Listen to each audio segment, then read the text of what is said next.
जय भीम, नमो बुद्धाय। दोस्तों, मैं राहुल नागपाल और आप देख रहे हैं सोशल मीडिया।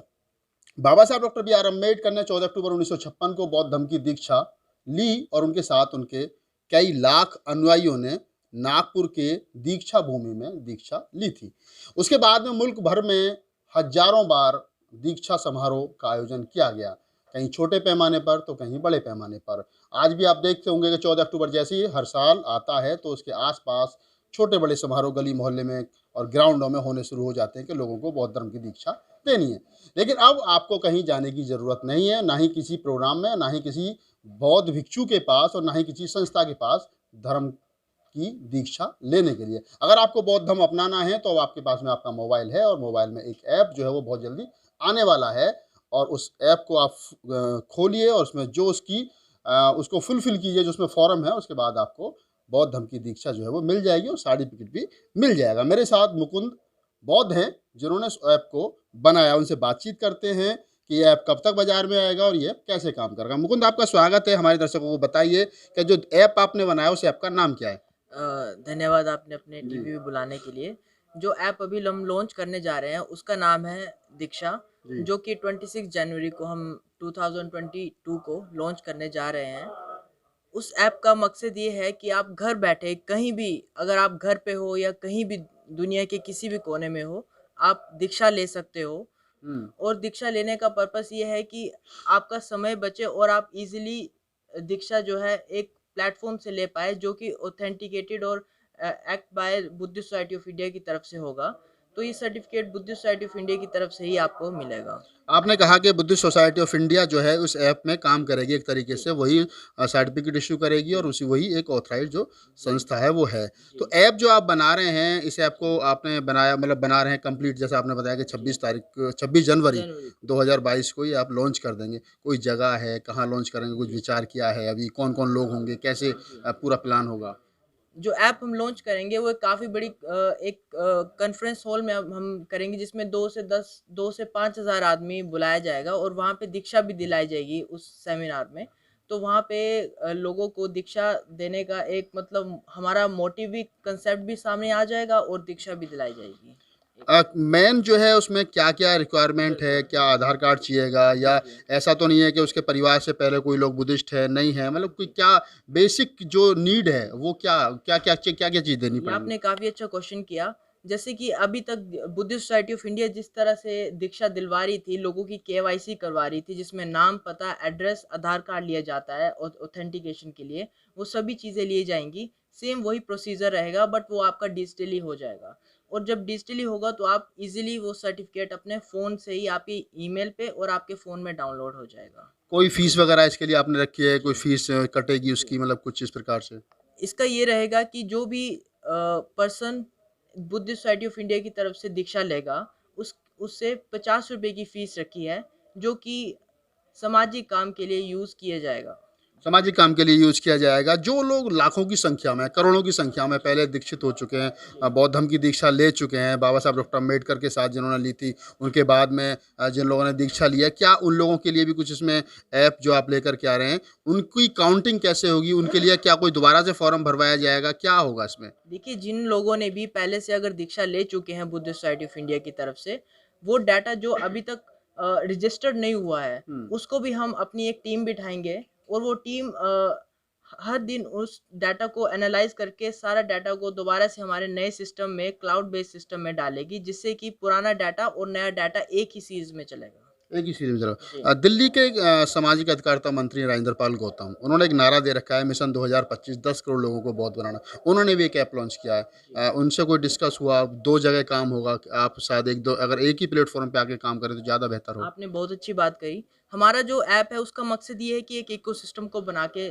चला जाए। हुँ। तो इकोसिस्टम का मकसद यही होता है कि जो 10 चीज़ें चली हैं उसको भी हम एज़ अ पार्टनर बना लें। तो हमारा मकसद यही है कि जो certified Buddhist society of India जो ये जो हमारी हुँ। ऑर्गेनाइज़ेशन है, हुँ। उसके थ्रू ही सर्टिफ़ाई हो पर्टिकुलर पर्सन। तो उसके लिए हम क्या चाहेंगे कि जो भी अगर थर्ड पार्टी कोई ऐप बना रहा है नया, उसको भी हम एज़ अ पार्टनर बना के वो हमारे ऐप को यूज़ करके सर्टिफ़ाई करें।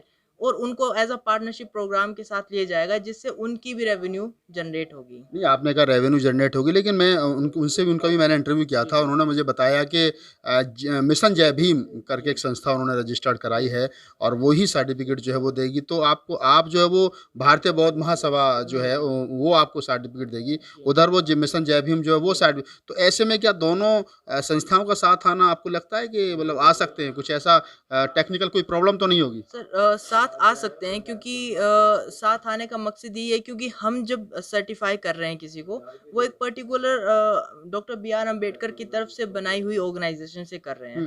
अगर वो अपनी तरफ से नई ऑर्गेनाइजेशन बना रहे हैं, तो हम उन्हें सजेस्ट करेंगे कि आप भी इसी ऑर्गेनाइजेशन के थ्रू सर्टिफाई करें। जी। तो जो ये ऐप आपने बताया, अभी एक आपने कहा कि रेवेन्यू जनरेट होगा, रेवेन्यू जनरेट कैसे होगा, थोड़ा हमारे दर्शकों को बताइए। मतलब क्या सिस्टम है जिससे कि रेवेन्यू जनरेट हो सकता है, लोगों की आमदनी का जो स्रोत है वो बन सकता है? देखिए, जो भी हमारा ऐप को यूज़ करेगा, वो तो सर्टिफ़ाई हो जाएगा, बट जो हमारे मिशनरी हैं, कई लोग हैं जो चाहते हैं कि इस काम रेवेन्यू जनरेट किस रेवेन्यू प्रकार से होगा? ओके, सर रेवेन्यू जो जनरेट होगा, उसके लिए जो भी हमारे साथ मिशनरी जुड़ेंगे, वो एक तरह से पैकेज लेंगे हमारी तरफ से। हमारी बुद्धिस्ट सोसाइटी ऑफ इंडिया के थ्रू दीक्षा प्रोजेक्ट के अंडर हमारे पैकेज हम लॉन्च करेंगे, जिसमें 100 रुपीज़ से 10,000 तक का पैकेज होगा। उस पैकेज का मकसद यही होगा कि जिसके पास जितना सोर्स है, अपनी कैपेसिटी है मतलब लगाने का, वो 100 रुपये से लेके 10,000 तक लगा सकता है। और as a Buddhist society of India उसको 100 रुपीज़ की तरफ से 60 to 70% उसको एज अ क्रेडिट देगी, जिससे वो अच्छे से अपनी रेवेन्यू जनरेट कर पाएगा, और साथ में वो रेवेन्यू भी जनरेट कर पाएगा, और साथ में वो दीक्षा भी दिलवा पाएगा। ठीक है, तो आपके मुकुंद ने बताया कि किस प्रकार से आप लोगों को अगर बौद्ध धर्म की दीक्षा दिलवाते हैं तो आपका रेवेन्यू जनरेट भी होगा, यानी आप आमदनी भी कर सकते हो।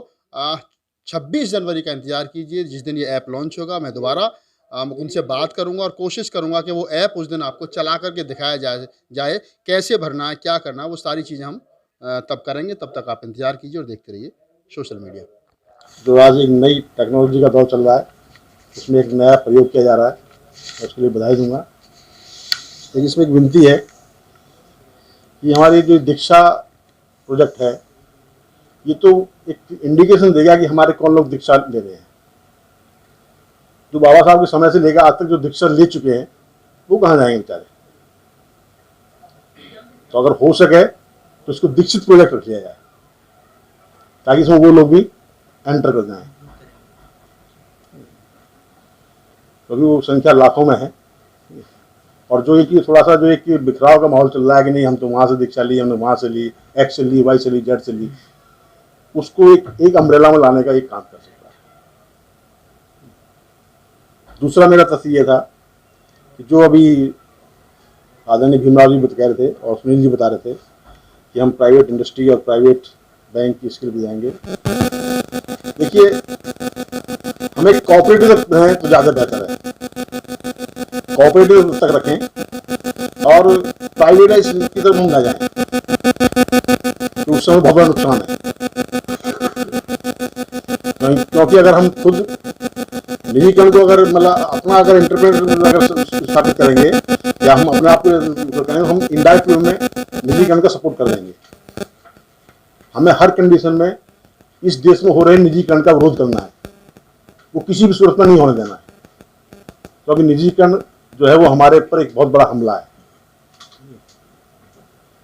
तो दो ही मेरे सुझाव थे इसमें, अगर हो सके तो इम्प्लीमेंट कर लेना, अच्छी बात है। क्योंकि हमें हमारा टाइम बीत गया, जो 50 से ऊपर चले गए उनका जीवन ढलान पे जा रहा है। अब हमें जो नई युवा पीढ़ी आ रही है, जो प्रोडक्शन तो हो रहा है कि वो सर्टिफिकेट लेकर आ रहे हैं, लेकिन गुणवत्ता बिल्कुल खत्म होती जा रही है।